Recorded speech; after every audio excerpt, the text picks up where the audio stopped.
मुझे अपनी terminal illness लाइलाज बीमारी के बारे में पता चले मुश्किल से 3 मिनट हुए थे और मेरी 3 अरबपति फिल्थी रिच बहनों ने मेरी थोड़ी सी भी मदद करने के बजाय मुझे घर से बाहर निकालने का वोट दे दिया। पर जब उन्होंने मुझे मेरी असली बायोलॉजिकल बहन से मिलते हुए देखा तो उन सबको इतना पछतावा हुआ कि वो आंसू बहाकर मुझे वापस आने की भीख मांगने लगी। पर तब तक बहुत देर हो चुकी थी। डॉक्टर के वो वर्ड्स अभी भी मेरे कानों में गूंज रहे थे। तुम्हारी कंडीशन देखते हुए मुझे नहीं लगता कि तुम 1 साल से ज्यादा जी पाओगे। मेरा दिमाग पूरी तरह सुन्न ब्लैंक हो गया था। कानों में बस एक अजीब सा शोर था और मेरे पैरों में जैसे जान ही नहीं बची थी। जैसे ही मैं हॉस्पिटल से बाहर निकला, मेरी पॉकेट में मेरा फोन वाइब्रेट हुआ। स्क्रीन पर विवियन का नाम देखते ही मेरे दिल ने एक जोर की धड़कन मिस की। मैंने सपने में भी नहीं सोचा था कि उसको मेरा आज का चेकअप याद होगा। वो हमेशा मुझ पर बिना किसी बात के चिढ़ती थी, पर इस वक्त उसका एक छोटा सा फोन कॉल भी मुझे बड़ा सुकून दे रहा था। विव, डॉक्टर ने कहा कि मैं अपना सेंटेंस पूरा भी नहीं कर पाया कि विवियन ने मुझे बीच में ही टोक दिया। उसकी आवाज में खतरनाक चिढ़ थी। डॉक्टर ने क्या कहा उससे मुझे रत्ती भर फर्क नहीं पड़ता। मैं तुम्हें बस एक बात बताने के लिए कॉल कर रही हूं।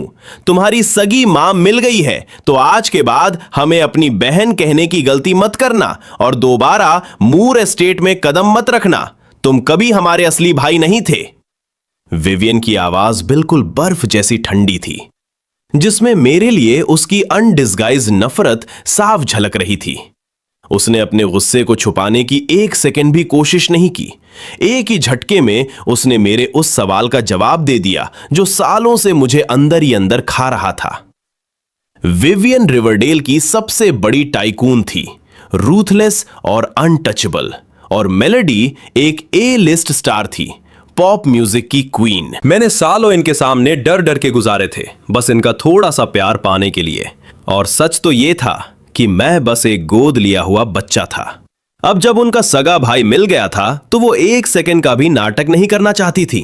इसीलिए तुरंत कॉल करके उन्होंने बिना कुछ सोचे मुझे कचरे की तरह निकाल फेंका।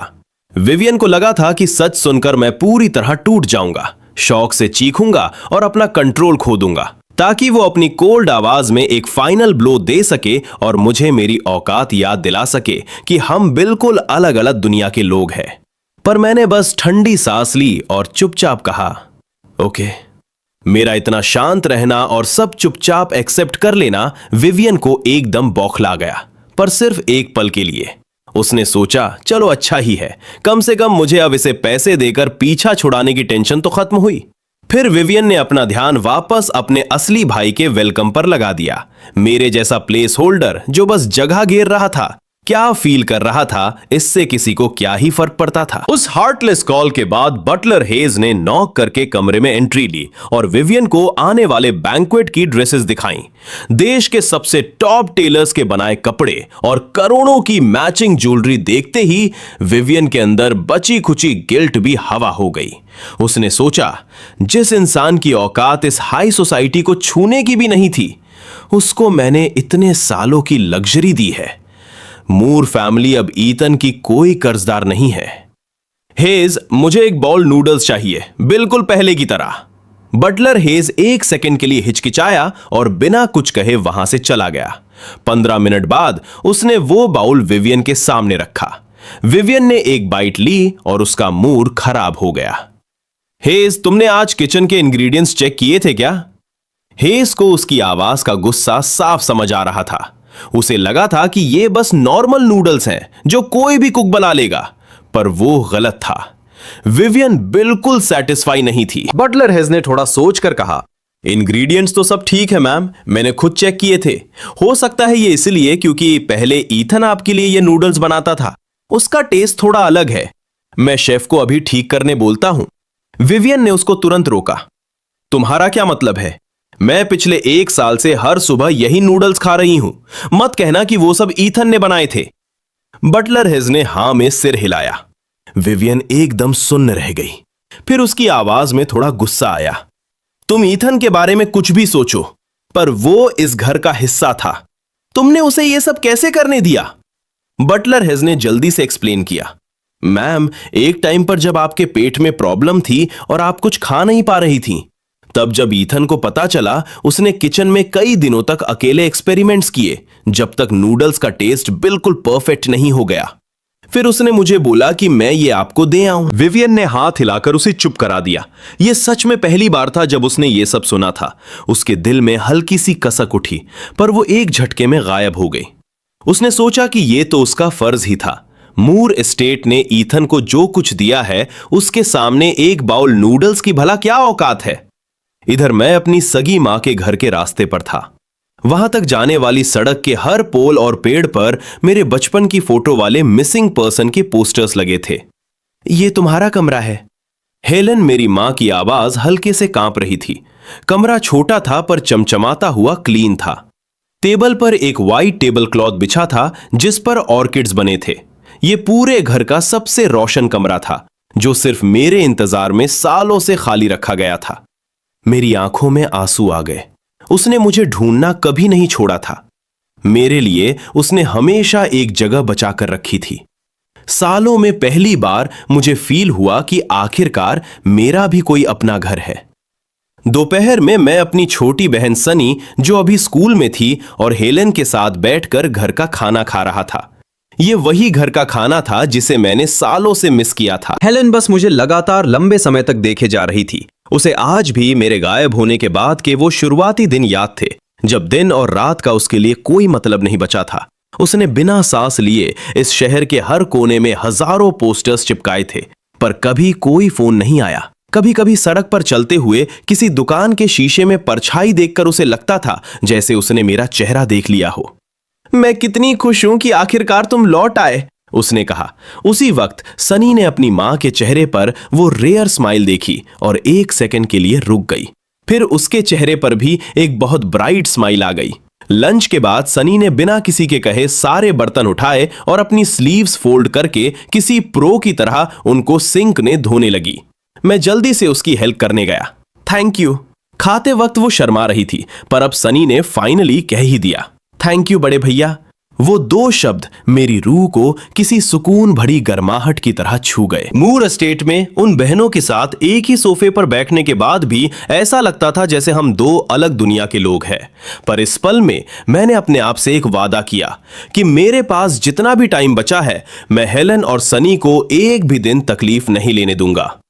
उसी रात सोने से पहले मुझे हेलन का एक वॉइस मैसेज आया, क्या तुम्हें यहाँ के खाने की आदत पड़ रही है? कल मैं पोर्क रिब्स लाऊंगी और एक बढ़िया सा मील बनाऊंगी। मैंने स्माइल किया और रिप्लाई भेजा, साउंड्स ग्रेट मॉम। वो एक सिंगल शब्द मॉम सुनकर हेलन पूरी तरह जम गई और फिर उसकी आंखों से आंसू बहने लगे। उसे अंदर से डर था कि शायद मैं उसके इस गरीब से घर को नीच नजरों से देखूंगा, पर अब उसका वो डर बिल्कुल हवा हो चुका था। आगे हमारे सामने बिताने के लिए बहुत सारे अच्छे दिन थे। अगले दिन सुबह विवियन अपने यूजुअल टाइम पर उठी। जैसे ही वो हिली, पूरे एस्टेट का स्टाफ फुल मोशन में आ गया। सबको एग्जैक्टली पता था कि कब कहां होना है। 5 मिनट के अंदर उसका मेकअप आर्टिस्ट दरवाजे पर रेडी था। पूरे सेशन में वो सिर्फ अपने सगे भाई जेवियर के बारे में सोच रही थी, जो जल्दी ही घर आने वाला था। उसे जेवियर के आने से पहले ईथन की एक एक आखिरी चीज भी घर से बाहर फेंकनी थी, ताकि जेवियर को उस कचरे को देखना ही ना पड़े। पर तभी एक सवाल उसके दिमाग में आया, वैसे ईथन का कमरा आखिर था कहां? 10 मिनट बाद विवियन बटलर हेस के पीछे पीछे मेन बिल्डिंग के बाहर चल रही थी।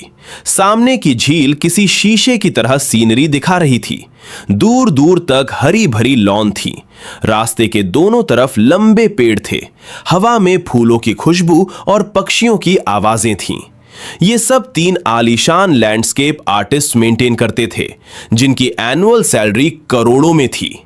विवियन सोच रही थी कि उसकी किस्मत इतनी स्ट्रांग है, वरना कोई 100 साल मेहनत करके भी ऐसी जगह नहीं पा सकता। पर चलते चलते विवियन को अचानक कुछ अजीब लगा। हेज, मैंने तुम्हें मुझे ईथन के कमरे में ले जाने के लिए नहीं बोला था। हेज ने सिर हिलाया और अपना वाइट ग्लव्ड हाथ आगे पॉइंट करते हुए कहा, यही वो जगह है जहां यंग मास्टर ईथन रहा करते थे। विवियन घूरती रह गई। पर ये तो स्टाफ क्वार्टर्स है। तभी उसे जोर से याद आया, उसने खुद ही तो ये सब सेट करवाया था। सालों पहले उसने सोचा था कि क्योंकि ईथन असली मूर नहीं है, तो अगर उसे इस लेवल की लग्जरी मिली तो वो पूरी तरह बिगड़ जाएगा। मूर फैमिली के पास अंधा पैसा था, पर दुनिया की नजरों में ईथन के नाम के पीछे मूर लगा था। विवियन किसी भी हाल में अपने फैमिली नेम की बेइज्जती नहीं चाहती थी, इसलिए उसने स्ट्रिक्ट ऑर्डर दिया था, उसे बिना लग्जरी के बड़ा करो। पर इतने साल बीत चुके थे और ईथन ने कभी एक बार भी अपना कमरा चेंज करने के लिए नहीं बोला। विवियन को यह डाइजेस्ट करना मुश्किल लग रहा था कि उसने ईथन को कभी सच में अपना भाई नहीं माना था, वरना वो उसका कमरा थोड़ी ना भूलती। अगर ईथन ने कभी शिकायत की होती तो क्या वो इनकार करती? बटलर हेज ये सब सुन रहा था और शायद बहुत कुछ अंदर दबाकर बैठा था। एक आउटसाइडर होने के बावजूद उसे सच साफ दिख रहा था। विवियन की हड्डियों में ईथन के लिए नफरत बसी हुई थी। कितनी ही बार तो ईथन फुल एक्साइटमेंट में उसके पास आता था, स्कूल की कोई फनी स्टोरी या अच्छे मार्क्स बताने के लिए, पर उसके एक वर्ड बोलने से पहले ही विवियन उसे जिल्लत के साथ वहां से भगा देती थी। यहां तक कि जब बटलर हेज भी ईथन के बारे में विवियन को कुछ अपडेट देने आता तो विवियन उस पर भी चिल्लाती कि मैं ईथन के बारे में एक वर्ड नहीं सुनना चाहती, चुप रहो। बटलर हेज समझ गया था कि इस टॉक्सिक एनवायरनमेंट में बढ़ते हुए ईथन जैसा मैच्योर बच्चा समझ चुका था कि विवियन का गुस्सा झेलने से बेहतर है अपने सारे दुख और शिकायतें चुपचाप पी जाओ। हेज के एक्सप्रेशन देखकर विवियन एक पल के लिए रुकी, पर उसके जैसी ईगोइस्टिक औरत कहां कोई गलती मानने वाली थी। अब इन सब का कोई फर्क नहीं पड़ता, वो जा चुका है। और ठीक है, स्टाफ क्वार्टर्स मेन बिल्डिंग नहीं है, पर फिर भी किसी मिडिल क्लास फैमिली के घर से तो 1000 गुना बेहतर ही है। उसने अपने आप को ये फुल एटीट्यूड के साथ समझाया। फिर वो हेज के पीछे बिल्डिंग में घुसी और उस कमरे तक गई जहां मैं रहा करता था। जैसे ही वो सीढ़ियां उतरकर नीचे जाने लगी, उसके कदम वहीं जम गए। उसने सपने में भी नहीं सोचा था कि मूर फैमिली का नाम जोड़ने वाला लड़का एक्चुअली एक बेसमेंट में रह रहा था। वो पलटकर हेज पर आग बबूला होने ही वाली थी कि तभी उसे पूरी सच्चाई याद आ गई। हेज ने बेसिकली ईथन के लिए मेन बिल्डिंग में ही एक कमरा सेट किया था, पर विवियन ने खुद इनकार करके उसे नॉर्थ विंग में शिफ्ट करने का ऑर्डर दिया था। और क्योंकि नॉर्थ विंग पूरा स्टाफ क्वार्टर्स था और कोई कमरा फ्री नहीं था, इसलिए ईथन को इस बेसमेंट में पटक दिया गया। कमरा छोटा नहीं था, फर्नीचर भी ठीक ठाक था, पर जैसे ही विवियन ने अंदर कदम रखा, उसे एक अजीब सी ठंडक का एहसास हुआ। एक ऐसी सीलन भरी ठंड जो पहली बार उसकी रूह को कंपा गई। उसके अंदर एक सच्ची गिल्ट की वेव उठी। वो लड़का जिसके साथ उसने सालों गुजारे थे, उसकी हालत एक नॉर्मल नौकर से भी बदतर थी। जब वो एब्सेंट माइंडेडली कमरे की चीजें चेक कर रही थी तो उसे एक ड्रॉर में कुछ पुराना सामान मिला। एक टूटी हुई रिमोट कंट्रोल गाड़ी, घिस चुके बिल्डिंग ब्लॉक्स और एक ऐसी घड़ी जिसके कांटे सालों पहले बंद हो चुके थे। शुरू में उसने घिन से सोचा, ये आउटसाइडर आखिर तक कचरा ही रहेगा, इतना बेकार का जंक भी फेंक नहीं सका। पर जैसे ही उसने घड़ी को ध्यान से देखा, वो एकदम सुन्न रह गई। अगर उसकी मेमोरी सही थी तो ये वही घड़ी थी जो उसने सालों पहले केयरलेसली ईथन की तरफ उछाल दी थी। उसने कभी नहीं सोचा था कि बंद पर जाने के बावजूद ईथन ने उसे किसी बहुत अनमोल खजाने की तरह संभाल के रखा था। तब उसके दिमाग की बत्ती जली। बाकी सामान भी पक्का वही कचरा था जो उसकी बहनों ने कभी उसे ऐसे ही थमा दिया था। विवियन ने सोचा था सब उठा के डस्टबिन में डाल देगी, पर उसी हल्के से पछतावे की वजह से उसने प्लान चेंज कर दिया। उसने डिसाइड किया कि वो ये चीजें ईथन को खुद वापस करेगी। सोचा, चलो इसे सिविल तरीके से एक फाइनल गुड बाय कह देते हैं। सामान पैक करने के बाद उसे ड्रॉर के एंड में पेपर्स का एक बंडल मिला। वो फाइनेंशियल एड, गरीब स्टूडेंट्स के लिए आर्थिक मदद की एप्लीकेशंस थी। उसकी भौहें चढ़ गई। वो पूरी तरह कंफ्यूज हो गई। हे, क्या मैं उसे हर महीने अलाउंस नहीं भेजती थी? वो इतना कंगाल क्यों था कि उसे फाइनेंशियल एड के लिए अप्लाई करना पड़ा? उसको सच में उसकी फिक्र नहीं थी। उसे बस ये बात काफी एम्बैरेसिंग लग रही थी कि मूर फैमिली की छत के नीचे रहने वाला बच्चा स्कूल में पॉकेट मनी के लिए भीख मांग रहा था। लोगों को तो यही लगता ना कि मूर फैमिली उस पर जुल्म कर रही है, पर जैसे ही ये शब्द उसके मुंह से निकले, उसे अपना खुद का लिया गया वो लीन रेजिंग वाला डिसीजन याद आया। जो पॉकेट मनी वो उसे देती थी वो किसी वेल्दी फैमिली का छुट्टा भी नहीं था, वो बस 2000 रुपए महीना था। पर फिर भी सिर्फ 2000 में भी वो इतना कंगाल तो नहीं हो सकता कि उसे गरीबों वाला फंड मांगा पड़े। बटलर हेज ने अपना सर झुकाया और उसे सच बताया। वो 2000 रुपए हर महीने टाइम पर उसे मिल जाते थे, हर सिंगल महीने। पर बस एक बार ईथन ने चुपचाप मुझसे थोड़े पैसे उधार मांगे थे। उसने कहा था कि बहुत अर्जेंट है, उसे आपके लिए एक बर्थडे गिफ्ट खरीदना था। मुझे उस पर तरस आया तो मैंने कहा कि वापस करने की जरूरत नहीं है, पर उसने मुझे एक एक पैसा लौटा दिया। कहीं ना कहीं से पैसे इकट्ठा करके उसने कुछ दिन बाद ही पूरी रकम चुका दी। शायद इसीलिए वो कंगाल था। ये बात विवियन के दिमाग पर एक जोरदार तमाचे की तरह लगी। इन सालों में हर एक बर्थडे पर ईथन ने दिमाग लगाकर उसके लिए गिफ्ट खरीदा था, पर क्योंकि वो गिफ्ट्स देखकर लगता था कि सड़क किनारे किसी टपरी से खरीदे गए हैं, विवियन अगले ही दिन उनको सीधा डस्टबिन में फेंक देती थी। अपने अमीर होने के घमंड में वो भूल गई थी कि ईथन कोई सच का मूर नहीं था। उसके लिए वो सस्ती और कबाड़ जैसी चीजें ही सबसे बेस्ट चीज थी जो वो उसे दे सकता था। इत्तेफाक से उस सुबह अचानक मेरी टक्कर विवियन से हो गई। मुझे देखते ही वो एक पल के लिए रुकी। रुको, जाना मत, मेरे पास तुम्हारे लिए कुछ है। पर मैं ऐसे चलता रहा जैसे मैंने कुछ सुना ही नहीं, बिना अपनी स्पीड कम किए।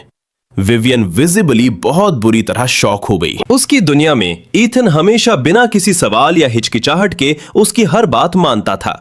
यह अचानक इतना कोल्ड कैसे हो गया? विवियन ने गुस्से से भौहें चढ़ाई, पर ज्यादा ध्यान नहीं दिया। उसने अपने असिस्टेंट से वो पुराना बॉक्स लिया।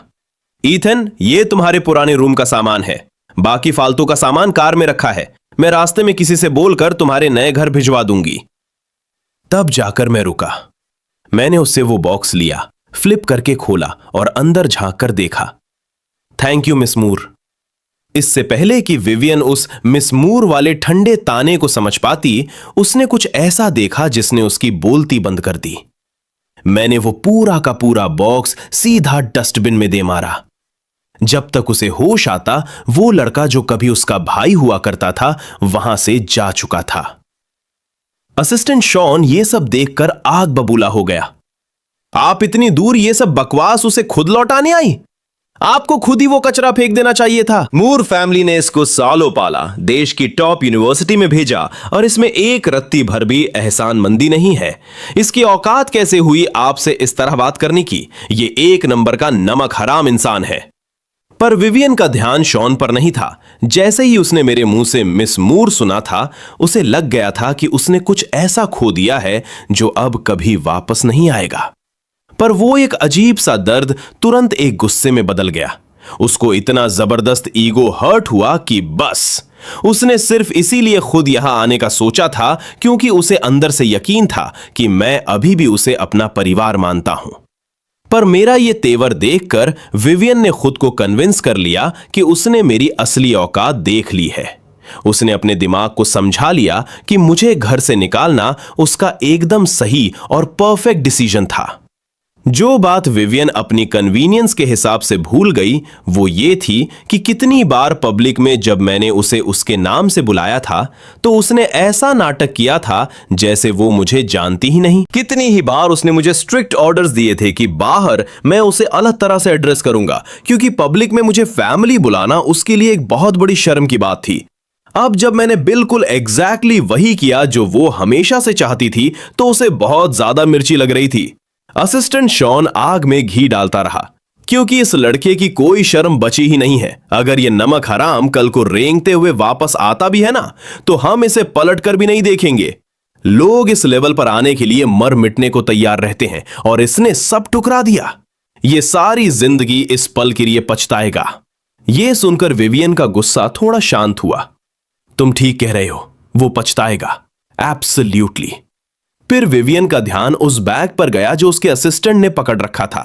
उसे याद आया कि उसमें मेरा बाकी का पुराना सामान था, और उसने डिसाइड किया कि वो बैग की एक एक आखिरी चीज भी कचरे में डाल देगी। उसने उसमें से पुराने डॉक्यूमेंट्स का एक स्टैक निकाला और उन्हें लापरवाही से पलटने लगी। उनके अंदर मेरी यूनिवर्सिटी की फाइनेंशियल एजी एप्लीकेशंस और मेरी पूरी जिंदगी के रिपोर्ट कार्ड्स थे। जब विवियन ने मेरे रिपोर्ट कार्ड्स देखे तो उसकी आंखें फटी की फटी रह गईं। उसने सपने में भी नहीं सोचा था कि ईथन का एकेडमिक रिकॉर्ड इतना खतरनाक होगा। हर साल लगभग अपनी क्लास का टॉपर और कॉलेज एंट्रेंस एग्जाम में 680 का टॉप स्कोर। विवियन प्योरली दंग रह गई। उसने कभी मेरे ग्रेड्स पर रत्ती भर ध्यान नहीं दिया था। उसे लगता था कि मेरा टॉप यूनिवर्सिटी में एडमिशन मूर फैमिली के नोट फेंकने की वजह से हुआ था। पर यह देखकर क्लियर हो गया कि मैंने हर एक चीज अपने दम पर अकेले हासिल की थी। विवियन के दिमाग में एक छोटी सी वेस्ट होने की फीलिंग आई। ऐसा टॉप स्कोर एक प्रोविंशियल टॉपर के इक्वल होता है। एज अ टैलेंट ईथन का पोटेंशियल रियल था। पर खैर, अब जो हो गया सो हो गया। पैसे के दम पर ऐसे 1000 टॉप स्टूडेंट्स मिल जाते हैं। विवियन बैग में आगे चेक करने लगी और उसे मेडिकल एग्जाम रिपोर्ट्स का एक बंडल मिला। उसे हंसी आ गई कि भाई साहब, इस उम्र में ईथन मौत से इतना डरता था जो इतने सारे चेकअप करवा रखे हैं। कल कॉल पर डॉक्टर का जिक्र याद करके उसने क्यूरियोसिटी में एक रिपोर्ट खोली। ये उस टाइम की थी जब मैं बस 16 साल का था। जब विवियन ने उसमें लिखा हुआ पढ़ा, वो वहीं की वहीं पूरी तरह जम गई। डॉक्टर ने क्लियर लिखा था, पेशेंट को पिछले 2 हफ्ते से तेज दिल की धड़कन और फीवर है, साथ ही ड्राई हीविंग, उल्टी आ रही है। इनिशियल स्कैन दिखाता है कि कुपोषण, मैल न्यूट्रिशन की वजह से लिवर डैमेज हुआ है। Final diagnosis, hepatitis. विवियन उस पेज को घूरती रह गई। वो पूरी तरह स्टन्ड थी। ये कैसे पॉसिबल था? मॉर एस्टेट का हर मील एक टॉप सर्टिफाइड न्यूट्रिशनिस्ट प्लान करता था। वहां रहने वाला कोई इंसान कुपोषित कैसे हो सकता है? तब उसके दिमाग में एक जोर का ब्लास्ट हुआ। उसने कभी एक बार भी ईथन को उनके साथ एक टेबल पर बैठकर खाना खाने नहीं दिया था। सालों पहले जब सारी बहनें घर पर आई थीं, ईथन ने मार्केट से इंग्रेडिएंट्स लाकर किचन में घंटों मेहनत करके ढेर सारा टेस्टी खाना बनाया था। उस दिन विवियन थोड़ी पिघल गई थी और ऑलमोस्ट उसे अपने साथ टेबल पर बैठने देने वाली थी, पर लास्ट मोमेंट पर 2 अचानक से मेहमान आ गए और उसने तुरंत ईथन को अपनी सीट छोड़कर नौकरों के साथ खाना खाने भेज दिया था। आज पीछे मुड़कर सोचने पर उसे पूरी सच्चाई अलग नजर आ रही थी। ईथन एक ऐसा लड़का था जो हमेशा बिना कंप्लेन किए हर बुरी चीज सह लेता था। उस दिन भी उसने एक रत्ती भर भी गुस्सा नहीं दिखाया था, बस अपना दर्द चुपचाप पी गया और निकल गया। इसीलिए विवियन ने कभी इसके बारे में दोबारा सोचा तक नहीं। पर अब सब कुछ क्लियर हो रहा था। इतने सालों में एक छत के नीचे रहकर उसके अंदर मेरे लिए कोई थोड़ी बहुत छोटी सी फीलिंग तो बन ही गई थी, पर उसके खून में उसका रुतबे वाला भेदभाव इतना डीप था कि उसने अपने कोर से हमेशा मुझे एक गरीब और आउटसाइडर ही समझा। पर एक सेकंड, अगर ईथन रोज नौकरों के साथ एक ही टेबल पर खाना खाता भी था तो भी उसको कुपोषण कैसे हो गया? बुरी तरह कंफ्यूज होकर उसने बटलर हेज को कॉल लगाया। कोई कंसर्न या गिल्ट की वजह से नहीं, उसे बस यह जानना था कि क्या उन स्टाफ वालों ने अपना काम ठीक से किया था या नहीं। कॉल लगते ही उसने एकदम फ्लैट और कोल्ड टोन में अपना सवाल पूछा। दूसरी तरफ बटलर हेज एक मोमेंट के लिए चुप रहा और फिर बहुत नाप तौल कर जवाब दिया, मैम, शायद उस पीरियड में ईथन की बहुत सारी मील्स मिस हुई होंगी। आपने ही तो स्ट्रिक्ट ऑर्डर्स दिए थे कि उसके नखरे नहीं उठाने हैं। कहा था कि इससे बुरी आदतें लगेंगी और मूर नेम की बेइज्जती होगी। इसलिए उसका शेड्यूल स्टाफ के साथ ही फिट किया गया था। और मैम, स्टाफ के खाना खाने का एक फिक्स्ड टाइम होता था। अगर मिस कर दिया तो किचन पूरी तरह क्लोज। तो उसने बस चुपचाप सह लिया, वो भूखा रहा। विवियन ये सब सुन रही थी और हर गुजरते सेकंड के साथ उसका दिमाग और चक्कर खा रहा था। इन दोनों बातों का आपस में क्या लेना देना है? क्या ईथन नखरे कर रहा था, जानबूझकर खाने नहीं आता था और खुद को भूखा रखता था? विवियन ने एक ठंडी और जलील करने वाली हंसी हंसी। अगर वो खुद के साथ ऐसा कर रहा था तो वो इसी का हकदार था। एक आम लड़का होकर यंग मास्टर वाले नखरे दिखा रहा था जिसकी उसकी कोई औकात नहीं थी। बटलर हेज ये सब सुनकर एक थकी हुई स्माइल के साथ बोला, मैम, क्या आपको याद है जब मैंने आपसे ईथन के लिए एक ड्राइवर अरेंज करने को कहा था? विवियन थोड़ी रुकी। उसके दिमाग में एक धुंधली सी याद आई। हां, यह बात ईथन ने खुद उठाई थी, पर विवियन को यह एक औकात से बाहर की डिमांड लगी थी और उसने बिना एक सेकंड सोचे इनकार कर दिया था। उसने तो तय कर लिया था ना कि उसे बिना लग्जरी के पालना है। पर्सनल ड्राइवर, सवाल ही पैदा नहीं होता। उसे लगा था कि ईथन हवा में उड़ रहा है और एस्टेट की कार में घूमकर शौक पूरे करना चाहता है। हाँ, मुझे ऐसा कुछ याद है, पर इसका खाने से क्या कनेक्शन है? क्या वो ड्राइवर ना मिलने की वजह से रूठ गया था और प्रोटेस्ट करने के लिए खाना छोड़ दिया था? बटलर हेज ने जल्दी से अपना सिर हिलाया। नहीं मैम, ईथन ने एक बार भी कंप्लेन नहीं की, एक बार भी नहीं। अगले ही दिन उसने अपनी छोटी सी पॉकेट मनी जमा करके एक पुरानी साइकिल खरीदी और रोज उस टूटी फूटी साइकिल से स्कूल आने जाने लगा। विवियन ने यह सुना और अपने दिमाग में सोचा, ठीक ही तो है, जवान लड़कों को एक्सरसाइज करनी चाहिए। पर बटलर हेज ने आगे जो कहा उसने विवियन के दिमाग के सारे घमंड को चकनाचूर कर दिया। हेज ने एक गहरी सांस ली और आगे बोला, हाई स्कूल एस्टेट से बहुत दूर था। साइकिल से भी वहां टाइम पर पहुंचने में हर सुबह 1 घंटे से ज्यादा लगता था। ईथन को सुबह 5:30 बजे उठना पड़ता था, पर एस्टेट के किचन का टाइम फिक्स था, सुबह 7 से 9 बजे तक, जिसका सीधा सा मतलब है कि हर सुबह जब वो घर से निकलता था तो किचन की लाइट तक ऑन नहीं होती थी और शाम को वो पढ़ाई में इतना डूब जाता था कि टाइम पर वापस ही नहीं आ पाता था। बटलर हेज की आवाज में एक लंबा भारी दुख था। उसने ये सब अपनी आंखों से देखा था और खुद को मजबूर महसूस किया था।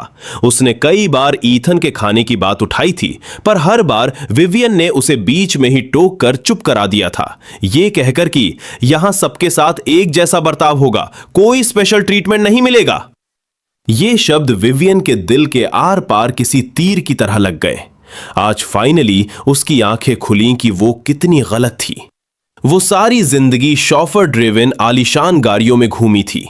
वो भूल ही चुकी थी कि बिना इन सब के जीना कैसा होता है। उसे लगा था कि एक साधारण बैकग्राउंड के लड़के का प्राइवेट ड्राइवर मांगना उसकी औकात से बाहर की बात है, पर उसने ये पूरी तरह इग्नोर कर दिया था कि उनका घर कितना अकेले और दूर था और उसका स्कूल वहां से कितना लंबा था। ईथन की रिक्वेस्ट बिल्कुल जेन्युइन थी और अगर ड्राइवर नहीं भी देना था तो कोई भी नॉर्मल फैमिली अपने बच्चे के स्कूल के टाइम के हिसाब से कुक को थोड़ा जल्दी आने को कह देती, पर उसने खुद ही दोनों रास्ते बंद कर दिए थे। विवियन को अब ना चाहते हुए भी ये मानना पड़ रहा था, आज ईथन अगर कुपोषण और बीमारी का शिकार हुआ है तो वो सिर्फ और सिर्फ उसकी वजह से हुआ है। कॉल कट होने के बाद असिस्टेंट शॉन, जो अभी थोड़ी देर पहले इतना उछल रहा था, वो भी सुन खड़ा था। पर ईथन आखिर में एक गोदरिया बच्चा ही था, विवियन का सगा भाई नहीं। विवियन जानती थी कि वो गलत है, पर जिंदगी भर दुनिया को नीच नजरों से देखने वाले उसके घमंड ने उसे किसी के भी आगे सिर झुकाने से रोक दिया। उसने डिसाइड किया कि वो बस किसी को भेजकर उसका पुराना सामान वहां रखवा देगी। अपोलोजाइज करने का तो सवाल ही नहीं उठता। इधर मूर एस्टेट में एक जवान औरत अपने बेड के किनारे अकेली बैठी थी। उसकी स्किन फ्लॉलेस थी, किसी फाइन पोर्सिलन जैसी, एक ऐसी खूबसूरती जो किसी भी कमरे में सबकी निगाहें खींच ले। इसका नाम था मेलोडी मूर, पॉप म्यूजिक की रेनिंग क्वीन।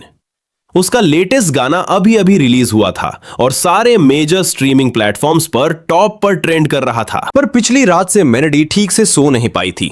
उसे डर लग रहा था कि कहीं वो वापस उसी अंधेरे में ना चली जाए जहां रातों को वो अंदर से पूरी तरह खोखली महसूस करती थी।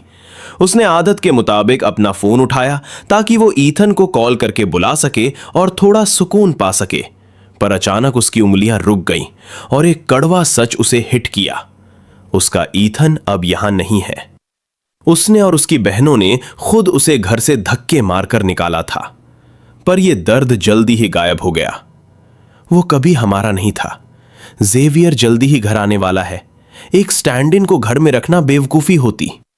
उसने हेज को बुलाकर एक मसाज थेरेपिस्ट अरेंज करने को कहा, पर कोई भी चीज उसे वो सुकून नहीं दे पाई जो उसे ईथन के होने से मिलता था। इधर मैं थका हारा अपने नए घर पहुंचा, लिविंग रूम में पूरा अंधेरा था। टेबल पर खाना रखा था, पर वहां कोई दिख नहीं रहा था। तभी अचानक अंधेरे को चीरते हुए फुलझड़ियों की रोशनी और आवाज पूरे कमरे में गूंज उठी। हैप्पी बर्थडे बड़े भैया! हेलन, मेरी सगी मां, पीछे वाले कमरे से स्माइल करती हुई आई और उसने टेबल पर एक बर्थडे केक रख दिया। सनी, छोटी बहन, कमरे के एक कोने में दौड़ कर गई और उसने एक कपड़ा खींच कर हटाया जिसके नीचे एक छोटा सा इलेक्ट्रॉनिक कीबोर्ड रखा था। वो मुझे एक गाना बजाकर सुनाना चाहती थी जो उसने अभी अभी सीखा था। मैं खुश तो बहुत था, पर कंफ्यूज भी था। कल जब मैं आया था तो यहां कोई कीबोर्ड नहीं था, और ये ऐसी चीज नहीं थी जो हमारे जैसी गरीब फैमिली इजीली अफोर्ड कर सके। पर मुझे जल्दी ही क्लू मिल गया। कीबोर्ड पर एक छोटा सा स्टिकर लगा था, क्लास 2 शाओमी वोंग। मेरी आंखों में आंसू आ गए। मेरे बर्थडे के लिए सनी ने किसी और का कीबोर्ड मांगकर लाया था। मुर एस्टेट में बिताए उन सालों में किसी ने भी एक बार भी मेरे बर्थडे की परवाह नहीं की थी। सनी को पूरे फोकस के साथ प्ले करते देख मैं उसके पास खड़ा हो गया। मेरी आंखें जल रही थीं। मैं धुन के साथ हल्के हल्के गुनगुना रहा था और तालियां बजा रहा था। गाना खत्म होने पर मैंने उसके बाल बिखराए और पूछा, क्या तुम्हें सच में बजाना पसंद है? जब मेरे पास थोड़े पैसे हो जाएंगे तो मैं तुम्हें तुम्हारा खुद का कीबोर्ड दिलाऊंगा। सनी का चेहरा तुरंत खुशी से चमक उठा। वो इसे छुपा नहीं पाई। उसके होठों पर थैंक यू आने ही वाला था, पर उसने खुद को मैच्योर दिखाने के चक्कर में चुप कर लिया। उसने अपनी बड़ी बड़ी चमकती आंखों से मुझे देखा और बिल्कुल उल्टा जवाब दिया, एक्चुअली मुझे अब ये उतना पसंद नहीं है। मैं उसकी बचकानी बातों को समझ गया, पर मैं बस मुस्कुरा दिया। मैंने अपने आप से एक वादा किया कि मैं उसे कुछ ऐसा दूंगा जिसका उसने सपना भी नहीं देखा होगा। मैंने बात पलट दी। थैंक यू सनी, मुझे सच में बहुत अच्छा लगा। चलो मैं तुम्हें एक धुन बजाकर सुनाता हूं। सनी की आंखें बड़ी हो गईं। वेट, आपको भी बजाना आता है? मैं अभी बेंच पर बैठा ही था और अपने हाथ उठाए ही थे कि दरवाजे पर एक हल्की सी दस्तक हुई। मैंने दरवाजा खोला और मैं वहीं जम गया। वहां एक लड़की खड़ी थी, व्हाइट बटन अप शर्ट और नी लेंथ घुटने तक स्कर्ट में। उसकी डार्क पोनीटेल उसकी लंबी और ग्रेसफुल नेक पर झूल रही थी। हवा उसके चेहरे की लटों को उड़ा रही थी। मुझे दरवाजा खोलते देख क्लेयर येट्स के चेहरे पर एक वार्म स्माइल आ गई। लगता है मैं सही जगह आई हूं।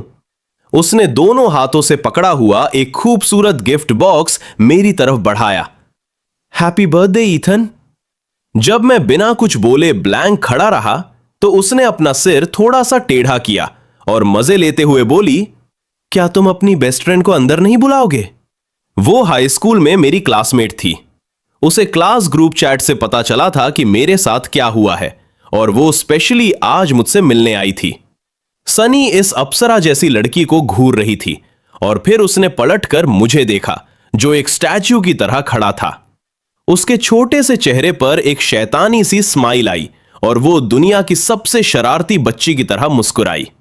वो मेरे पास खिसक कर आई, मेरी आस्तीन खींची और धीरे से फुसफुसाई, क्या यह सुंदर सी दीदी आपकी गर्लफ्रेंड है? ये घर इतना छोटा था कि यहां कोई राज छुपाना मुश्किल था। ऐसा हो ही नहीं सकता था कि क्लेयर ने वो ना सुना हो। उसकी आंखों में एक शर्म सी झलक आई और वो तुरंत पलटकर खिड़की के बाहर देखने का नाटक करने लगी, जैसे उसे कोई फर्क ही ना पड़ रहा हो। पर उसके कान पूरी तरह लाल हो चुके थे। तब मैंने अपना मुंह खोला और मेरे शब्द किसी ठंडे पानी की तरह थे, नहीं। सच ये था कि मैं पत्थर नहीं था। क्लेयर जैसी लड़की जिसे हर कोई पसंद करता था, जो अंदर और बाहर से इतनी खूबसूरत थी, उसे देखकर किसी का भी दिल पिघल जाए। पर मैं एक मरने वाला इंसान हूं।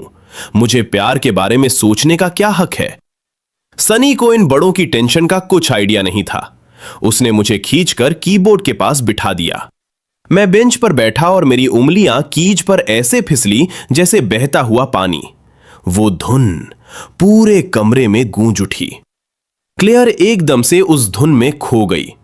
थोड़ी देर पहले की वो कड़वाहट बिल्कुल गायब हो गई।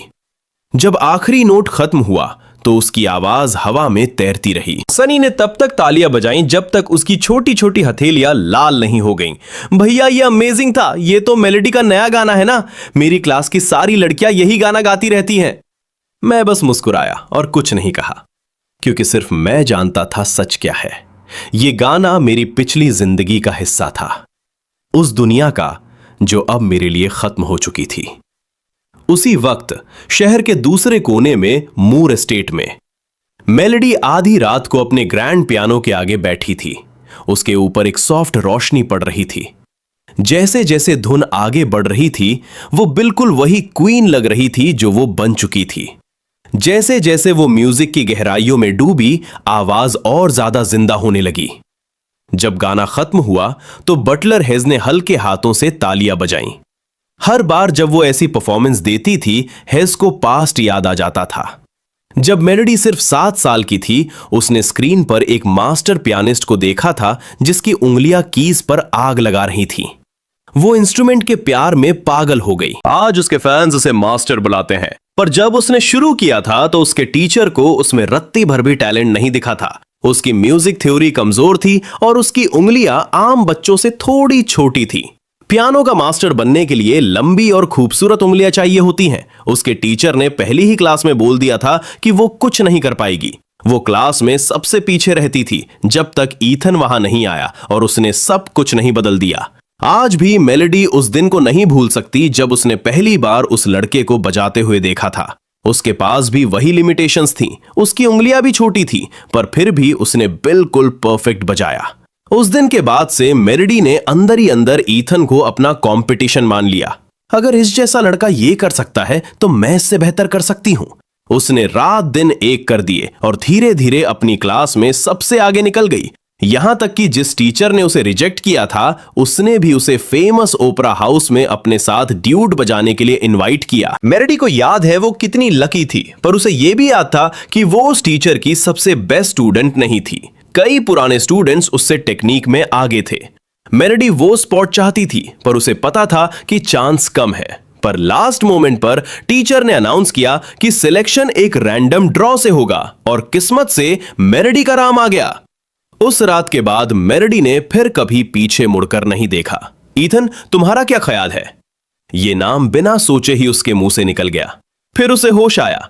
इतने सालों साथ रहने के बाद उसे आदत पड़ चुकी थी कि जब भी वो अकेले प्रैक्टिस करेगी, ईथन वहीं पास होगा, और जब वो थक जाएगी तो ईथन आकर उसकी जगह बजाना शुरू कर देगा, जिससे उसे एक अजीब सा सुकून मिलता था। यह सोचकर उसके दिल में एक दर्द सा उठा। उसे पछतावा हो रहा था कि उसने ईथन को बाहर निकालने का वोट क्यों दिया, पर फिर उसने खुद को समझाया कि जेवियर ही उसका सगा भाई है। तभी उसके दिमाग में एक आइडिया आया। उसने सुना था कि ईथन की हालत ठीक नहीं है, उसके पास पैसे नहीं है। क्यों ना वो ईथन को पैसे देकर वापस अपना प्रैक्टिस पार्टनर रख ले। यह आइडिया उसे बड़ा अच्छा लगा, पर उसने सोचा कि वो कुछ दिन बाद कॉल करेगी। अभी अभी धक्के मार के निकाला है तो थोड़ा अजीब लगेगा। जब वो वहां से उठकर अपने रूम में जाने लगी तो उसका ध्यान कैमरा सेटअप पर गया जो उसने अपनी टेक्निक सुधारने के लिए लगवाया था। उसने कई बार उन रिकॉर्डिंग्स को यूज करके छुप छुप कर ईथन का प्लेइंग स्टाइल स्टडी किया था। जरूर इसमें ईथन की कोई रीसेंट रिकॉर्डिंग होगी, उसने सोचा। उसने बटलर हेड से प्रोजेक्शन स्क्रीन ऑन करने को कहा और ईथन की आखिरी रिकॉर्डिंग प्ले की। जैसे ही वो जानी पहचानी धुन कमरे में गूंजी, मेलेडी का जिस्म पत्थर की तरह पूरी तरह जम गया। उसके चेहरे पर प्योर शॉक के एक्सप्रेशंस थे। उसने रिकॉर्डिंग का टाइम स्टैंप एक बार नहीं, बार बार चेक किया, और फिर सच्चाई किसी बिजली की तरह उसके दिमाग पर गिरी। जो गाना ईथन इस रिकॉर्डिंग में बजा रहा था वो एग्जैक्टली वही गाना था जो मेलेडी ने 2 हफ्ते पहले दुनिया के सामने अपना बताकर रिलीज किया था। पर रिकॉर्डिंग की डेट उस दिन से एक पूरा हफ्ता पुरानी थी जब मेलेडी ने वो गाना पहली बार लिखा था। इधर मेरे घर पर मैंने गाना खत्म किया और हेलन ने आखिरी डिश टेबल पर रखी। पर जैसे ही हम खाने बैठे, क्लेयर को लगा कि कुछ ठीक नहीं है। हमारे बीच एक अजीब सी दूरी आ गई थी जो पहले नहीं थी। वो खुद को समझा रही थी कि शायद मैं अभी स्ट्रेस में हूं और 2-4 दिन में नॉर्मल हो जाऊंगा।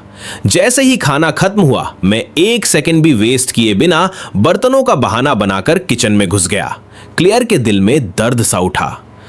मैं अब चलती हूं, उसने हेलन से कहा। जितना वो सोच रही थी उसे उतना बुरा लग रहा था। वो इतने प्यार से गिफ्ट लाई थी और मैंने उसके साथ एकदम अजनबियों जैसा कोल्ड बिहेव किया था। एक थैंक यू तक नहीं बोला।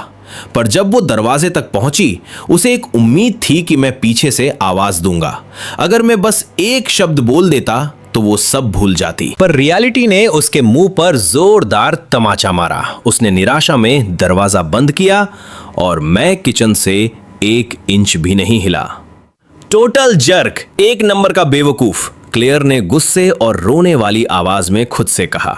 उसने कसम खाई, अब इसके बाद ईथन के लिए आते वक्त ब्रेकफास्ट लाना बिल्कुल बंद, कम से कम 1 हफ्ते तक तो बिल्कुल नहीं। मुझे लगता है वो दीदी गुस्से में गई है, सनी ने धीरे से कहा। मुझे भी पता था कि मैंने थोड़ा ज्यादा रूड बिहेव कर दिया है। तभी डोरबेल बजी। मैंने जल्दी से अपने हाथ पोंछे और दरवाजे की तरफ दौड़ पड़ा। सोचा चलो कम से कम माफी मांग लेता हूं, पर वहां क्लेयर नहीं खड़ी थी। तुम रास्ता रोककर क्यों खड़े हो? हमें अंदर आने दो, हमें बात करनी है। विवियन की फ्लैट और कोल्ड आवाज गूंजी। तुमने मुझे और सेलेस्टे को ब्लॉक क्यों किया है? वो तुमसे बात करने की कोशिश कर रही है, बहुत अर्जेंट है। उसके मुंह से यह सुनकर मुझे हंसी आने लगी। सॉरी, मुझे नहीं पता आप दोनों कौन हैं। क्या आप याद दिला सकती हैं? विवियन की आंखों में एक ठंडी आग चमकी। इस सब की कोई जरूरत नहीं है। तुम शुरू से ही मूर फैमिली के नहीं थे। अब सब कुछ ओपन में आ गया है। तुम्हें सच पता है, फिर भी तुम ये नाटक कर रहे हो जैसे कुछ हुआ ही ना हो। उस चीज से चिपके हो जो तुम्हारी कभी थी ही नहीं। विवियन वही अपना पुराना लेक्चर देने लगी। एक टाइम पर ये बातें मुझे हर्ट करती थी, पर आज मुझे इनका रत्ती भर फर्क नहीं पड़ रहा था। मैं उनके मुंह पर दरवाजा बंद करने ही वाला था कि हेलन ने शोर सुना और उन्हें अंदर बुला लिया। उसे इस आपस की नफरत का आइडिया नहीं था। विवियन अपनी हील्स खुटखुटाती हुई लिविंग रूम में आई और चारों तरफ खुली नफरत और घिन से देखने लगी। तुम जैसे घटिया हालत में रह रहे हो, इस जगह को लिविंग रूम कहना भी एक बड़ा एहसान है। ये तो मूर एस्टेट के स्टोरेज रूम से भी छोटा है। मैं सीधे पॉइंट पर आती हूं, विवियन ने शुरू किया। तुम्हारा सारा पुराना सामान यहां रखा है। सेलेस्टे को पियानो के बारे में कुछ क्वेश्चंस है और वो तुम्हारी गाइडेंस चाहती है। तुम हर वीकेंड एस्टेट आओगे और उसके साथ 2 दिन प्रैक्टिस करोगे, जैसे मेलोडी के साथ करते थे। इसके बदले में मैं तुम्हारी आगे की पूरी यूनिवर्सिटी की फीस भर दूंगी और उसके ऊपर से तुम्हें हर महीने सैलरी भी दूंगी। अपनी कीमत बताओ, 30,000 या 50,000, दोनों ठीक है। ये जेनरोसिटी किसी प्यार की वजह से नहीं थी। विवियन इसे एक इन्वेस्टमेंट की तरह देख रही थी और जहां तक सैलरी की बात है, वो उसे उन सालों के कुपोषण का कंपनसेशन मान रही थी। ये सारा घमंड सुनने के बाद मेरे चेहरे पर एक हिचकिचाहट आई। पैसे या ट्यूशन के लिए नहीं, बल्कि इसलिए क्योंकि मेरे दिमाग में एक चेहरा घूम गया, मेलेडी का चेहरा। वो कैमरा के सामने हमेशा इतनी परफेक्ट और आगे बढ़ने वाली दिखती थी, पर मैं उसे सबसे बेहतर जानता था। अंदर से वो बहुत इनसिक्योर और वीक थी। जब से मैं गया हूं, वो उस तरह के नोट्स दोबारा नहीं लिख पाएगी। वो वापस उसी अंधेरे में डूब जाएगी जहां से वो निकली थी। उसका सेल्फ डाउट उसे अंदर ही अंदर खा जाएगा जब तक कि वो हार न मान ले, जैसे उसने बचपन में मानी थी। पर मैंने उस रहम की चिंगारी को तुरंत कुचल दिया। मुझे कचरे की तरह बाहर निकालने का डिसीजन उन तीनों बहनों का था। उन्होंने मुझे कभी अपना परिवार नहीं माना, तो फिर मैं उनकी चिंता में अपनी औकात क्यों गिराऊं? जब मैंने अपनी आदत के हिसाब से घुटने नहीं टेके, तो विवियन के होठों पर एक ठंडी मुस्कान आ गई। उसे पक्का यकीन हो गया था कि मैं बस और ज्यादा पैसे ऐंठने का नाटक कर रहा हूं। पर जैसे ही वो खुद की अकल पर खुश हो रही थी, मैंने अपना मुंह खोला और मेरा एक एक शब्द किसी धारदार चाकू की तरह गिरा। वापस उस सड़ी हुई जगह पर आकर पियानो बजाऊं? मैं ऐसी जगह आकर अपने हाथ गंदे नहीं करना चाहता। मैं दोबारा उस जगह पर कभी कदम नहीं रखूंगा। और अब हमारा एक दूसरे से कोई लेना देना नहीं है, तो प्लीज मेरे घर में मंडराना बंद करो। मेरे शब्द निकलते ही पूरा कमरा मौत की तरह शांत हो गया। असिस्टेंट शॉन मुझे ऐसे देख रहा था जैसे मैं पागल हो गया हूं। क्या तुम्हारा दिमाग खराब हो गया है? अगर तुमने मिस मूर के इस ऑफर को ठुकराया तो सारी जिंदगी पछताओगे। शॉन को लग रहा था कि मुझे बस थोड़ी सी अकल लगानी चाहिए, अपना ईगो साइड रखना चाहिए और सॉरी बोलना चाहिए।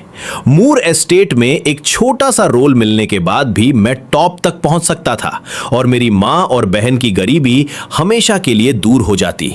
विवियन ने अपना गुस्सा कंट्रोल किया और मेरी तरफ उंगली पॉइंट की। ईथन, मैं अपनी अच्छाई के चलते तुम्हें एक आखिरी मौका दे रही हूं।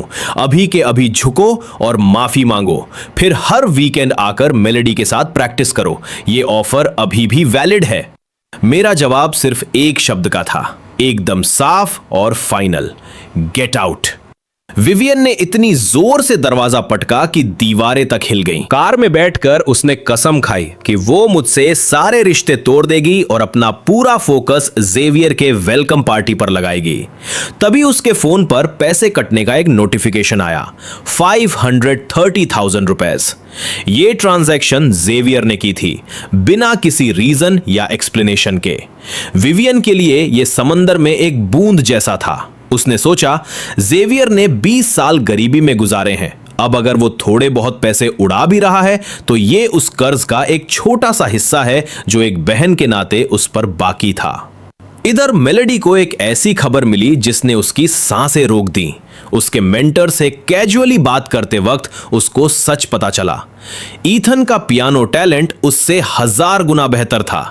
ओपेरा हाउस वाला वो सिलेक्शन स्पॉट कभी किसी रैंडम ड्रॉ से डिसाइड ही नहीं हुआ था। ईथन ने खुद वो पोजीशन छोड़कर जानबूझकर वो स्पॉट मेलेडी के लिए दे दिया था। 1 सेकंड में मेलेडी को ईथन का पूछा हुआ वो एक पुराना सवाल याद आ गया, हम हमेशा एक फैमिली ही रहेंगे ना? हम हमेशा फैमिली रहेंगे ना? अगली शाम हो जाती है और मैं यूनिवर्सिटी कैंपस पर चलता हूं। कल से एक सवाल मेरे दिमाग में घूम रहा था, जो भी वक्त मेरे पास बचा है उससे क्या मीनिंगफुल बनाएगा? लेकिन इस दुनिया में सब कुछ पैसों पर आकर रुकता है। मुझे असली दौलत बनानी है और मुझे ये जल्दी करना है। जिंदगी में दूसरा मौका मिलने पर मुझे हर जगह मौके दिख रहे हैं। शहर के सेंटर में प्राइम रियल एस्टेट को सबसे कम दाम पर खरीदना या अनवैल्यूड स्टॉक्स में सब कुछ लगा देना जिनमें बहुत ज्यादा अपसाइड हो, लेकिन सबका पे ऑफ होराइजन बहुत दूर है। तो मैं एक तेज रास्ता चुनता हूं और आज रात के फ्रेशमैन वेलकम गाला के लिए साइन अप करता हूं। रास्ते में मैं क्लेयर से टकराता हूं और हम साथ में ब्रॉडकास्ट हॉल की तरफ चलते हैं। अंदर हॉल रोशनी से जगमगा रहा है।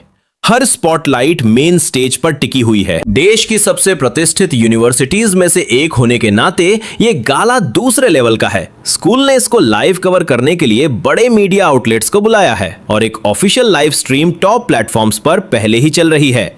शो अभी तक शुरू भी नहीं हुआ है और व्यूअर्स की संख्या 1000 से ज्यादा हो चुकी है। जैसे ही हम पहुंचते हैं, एक तेज नजरों वाला एडवाइजर हमें तुरंत देख लेता है और हम दोनों को सीधा बैक स्टेज वेटिंग रूम में खींच लेता है। क्लेयर मुझे हैरानी से देखती है। मैंने हमेशा सबसे लो प्रोफाइल रखा है, तो स्टेज पर परफॉर्म करने के लिए साइन अप करना उसके लिए आखिरी चीज थी जो उसने मुझसे एक्सपेक्ट की थी। इंतजार के दौरान एडवाइजर झुकता है। आज रात बहुत इंपॉर्टेंट है, स्कूल ने तुम्हें शो ओपन करने को कहा है। ईथन, क्या तुम बिल्कुल श्योर हो कि तुम डिलीवर कर सकते हो? मैं ये सुनता हूं और एक शांत स्थिर नोट देता हूं, मुझ पर छोड़ दो, मुझे लगता है मैं पियानो पर अपना काम कर सकता हूं। थोड़ी देर में गाला शुरू हो जाता है। होस्ट मुझे पियानो पर बैठते हुए देखता है और उसके चेहरे पर शौक छिपा नहीं पाता। न्यूज तेजी से फैल जाती है कि मैं एक ओरिजिनल पीस परफॉर्म कर रहा हूं। भीड़ में सरगोशी शुरू हो जाती है। ये लड़का कौन है? एक ओरिजिनल कॉम्पोजिशन बस ऐसे ही? क्या इसके पास सच में इतना टैलेंट है कि ये कर पाए? तुम सच में नहीं जानते? कहां थे तुम? वो ईथन मूर है, रिवरडेल के सबसे अमीर टाइकून का भाई। हालांकि जो मैंने सुना, असली बेटा कुछ दिन पहले वापस आया है। मूर फैमिली ने पहले ही एक स्टेटमेंट जारी कर दी थी, सारे रिश्ते खत्म करते हुए। फिर एक साफ तेज क्लिक होता है और स्टेज पर हर रोशनी एक साथ बुझ जाती है। हॉल में इतनी गहरी खामोशी छा जाती है कि पिन गिरने की आवाज भी सुनाई दे। एक अकेला तेज स्पॉटलाइट ऊपर से जल उठता है और मुझ पर टिक जाता है। मैं रोशनी का पीछा करता हुआ स्टेज के बीच में पियानो तक पहुंचता हूं और शांति से बिना किसी जल्दी के बेंच पर बैठ जाता हूं। मैं ढक्कन उठाता हूं, माइक्रोफोन एडजस्ट करता हूं और हजारों की सांसों के बीच म्यूजिक एक पहाड़ी धारा की तरह निकल पड़ता है। खुले पानी को ढूंढते हुए, एक ऐसी धुन जो उस कमरे में किसी ने पहले कभी नहीं सुनी थी। स्टूडेंट्स और फैकल्टी एक दूसरे को हैरानी से देखते हैं। वो एक फेलियर से एंटरटेन होने आए थे, कुछ रफ, अधूरा, शर्मनाक एक्सपेक्ट कर रहे थे। किसी ने ये एक्सपेक्ट नहीं किया था कि ये सच होगा। नर्म नोट्स ऊपर की तरफ बढ़ते हैं और धीरे धीरे पूरे हॉल को भर देते हैं, जैसे म्यूजिक बनता है। लेयर बाय लेयर ऑडियंस को सूरज की रोशनी दिखती है, रंगीन शीशे से छन कर आती हुई एक सफेद दुल्हन पर धीरे से पड़ रही है। दो फिगर एक दूसरे को देखते हैं, आंखों में कुछ ऐसा है जिसे शब्दों की जरूरत नहीं, और जैसे ही वो अपने वाव्स बोलने वाले होते हैं, म्यूजिक बदल जाता है, अचानक गम से छाया हुआ। प्यार और संस्कार का वो खूबसूरत नजारा टूटे पानी में झलक की तरह बिखर जाता है, जैसे कि वो सारी खूबसूरती सिर्फ एक सपना थी। ऑडियंस में एक पॉपुलर ऑनलाइन क्रिएटर चिल्लाता है, इस पीस का नाम क्या है? कोई मुझे अभी बताओ। एक सपना वाला वेडिंग खत्म हो जाता है। मैं बो करता हूं और स्टेज से उतर जाता हूं। गाला शेड्यूल के मुताबिक चलता रहता है, लेकिन इंटरनेट की अनजानी दुनिया में वो सोलो पहले ही तूफान ला चुका है। मेरे परफॉर्मेंस की हाई डेफिनेशन फुटेज हर प्लेटफॉर्म पर फैल जाती है। अ ड्रीम वेडिंग ट्रेंडिंग में सबसे ऊपर पहुंच जाती है। ओह माय, वो अनरियल है। वो उंगलियां पियानो कीज पर नहीं लग रही है। हर एक नोट सीधे मेरे दिल में उतरता है। मुझे ये कहीं भी क्यों नहीं मिल रहा? मुझे मत बताओ कि ये वन टाइम एक्सक्लूसिव है, एक ओरिजिनल, और ये ऐसे ड्रॉप होता है। जैसे ही डिस्कशन इंटरनेट पर फैल जाती है, देश का सबसे बड़ा स्ट्रीमिंग प्लेटफॉर्म अब और शांत नहीं बैठ सकता। वो डायरेक्टर नैश को उसी रात हमारे कैंपस भेजते हैं, जिसे किसी भी कीमत पर एक्सक्लूसिव राइट्स हासिल करने का ऑर्डर दिया जाता है। इसी बीच जेवियर का वेलकम होम बैंक्वेट पूरे जोर पर है। विवियन अपना ग्लास लिए रूम में खड़ी है, हैरान। मेलेडी कहीं नहीं दिख रही है। उसको आज रात परफॉर्म करना था, गेस्ट्स का धन्यवाद करने के लिए। वेन्यू पर वापस डायरेक्टर नैश मुझे बैक स्टेज में घेर लेता है। मिस्टर मूर, क्या खुशी है। हम आपके पीस के एक्सक्लूसिव स्ट्रीमिंग राइट्स हासिल करने के लिए बहुत उत्सुक है। क्या आप पार्टनरशिप के लिए खुले हैं? वो टेम्पटिंग रेवेन्यू शेयरिंग प्रपोजल्स की एक लड़ी शुरू करता है, लेकिन कुछ भी उसको तैयार नहीं कर सकता था कि मैं कितनी जल्दी मान जाता हूं। मैं उसको पूरा कॉपीराइट बेचना चाहता हूं। उसके लिए यह जिंदगी का सबसे बड़ा डील है। जैसे ही हम फाइनल नंबर पर सेटल होने वाले होते हैं, वेटिंग रूम का दरवाजा धकेल कर खुल जाता है। इथन, बेचो मत, बड़ा सोचो, उन्हें तुम्हें कम मत आंकने दो। ये मेलेडी थी जो लाइव स्ट्रीम देखकर सीधा यहां आई थी, बिना एक सेकंड भी रुके। मुझे पता है तुम्हें अभी पैसों की जरूरत है सब कुछ के बाद, लेकिन पूरा कॉपीराइट बेचना बेवकूफी होगी। इसे अपने पास रखो और इसकी वैल्यू बढ़ती ही जाएगी। मैं उसकी तरफ देखता भी नहीं हूं। मैं तुरंत जवाब नहीं देता। मैं बस एक ठंडा सवाल उसकी तरफ भेजता हूं। जब उन्होंने मुझे मूर एस्टेट से बाहर निकालने के लिए वोट किया था, तुमने हां में वोट किया था। क्या मैं गलत हूं? मेलेडी साफ तौर पर झिझक जाती है। उसकी आंखें किनारों से लाल हो जाती हैं और वो धीरे से सिर हिलाती है। उसके चेहरे पर गिल्ट साफ दिख रहा है। मैंने परफॉर्मेंस देखी और मुझे कुछ भी महसूस नहीं हुआ। वो ठंडी प्यार रहित जगह मैंने बहुत पहले ही छोड़ दी थी जब उन्होंने मुझे बाहर निकाला था। मेलेडी के पास शब्दों का पूरा सैलाब है जो वो बाहर निकालना चाहती है। ईथन, क्या तुम्हें पता है मैं कितना सफर कर रही हूं तुम्हारे बिना प्रैक्टिस करने के लिए? मैं सो नहीं पाती। क्या हम फिर से साथ में खेल सकते हैं जैसे पहले करते थे? मुझे पियानो पर बगल में बैठना याद आता है। हम तब कितने क्लोज थे। वो मुश्किल से ये बोल पाती है कि मैं उसको बीच में ही काट देता हूं। इसका मुझसे कोई लेना देना नहीं है। वापस जाओ अपने मेंशन में और वहां खेलो। यहां आकर मेरे सामने बेवकूफी करना बंद करो।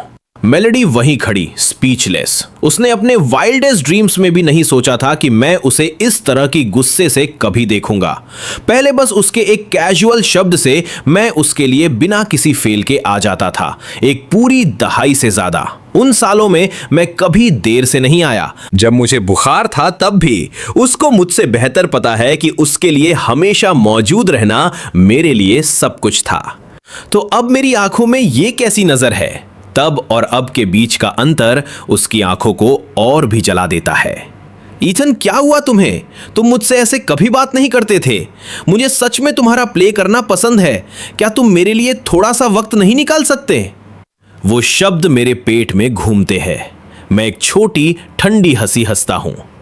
क्या मुझ में कुछ गलत है या यहां सब अपनी याददाश्त खो चुके हैं?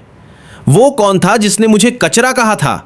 कहा था मैं बेकार हूं, कि मेरा आसपास होना सिर्फ एक आंखों में चुभन है, और फिर हाथ मिलाकर मुझे कचरे की तरफ बाहर निकाल दिया, बिना सोचे समझे मुझे गटर में धकेल दिया। और अब जब मेरे लिए सब ठीक चल रहा है, अचानक तुम्हें याद आता है कि मैं तुम्हारे लिए क्या था। तुम कितनी बेशर्म हो सकती हो। मैं अगला शॉट बिना पलक उठे देता हूं। सबसे पहले अगर तुम्हारे दिमाग में कुछ गलत है, डॉक्टर को दिखाओ। मुझसे करीब आने की कोशिश मत करो, हम करीब नहीं हैं। मैं उसके सामने अपना फोन निकालता हूं और सिक्योरिटी को डायल करता हूं। सिक्योरिटी, ये बैक स्टेज वेटिंग रूम है। यहां एक अनऑथराइज्ड इंडिविजुअल मुझे परेशान कर रहा है। कृपया किसी को भेजो और उसको बाहर निकालने के लिए कहो।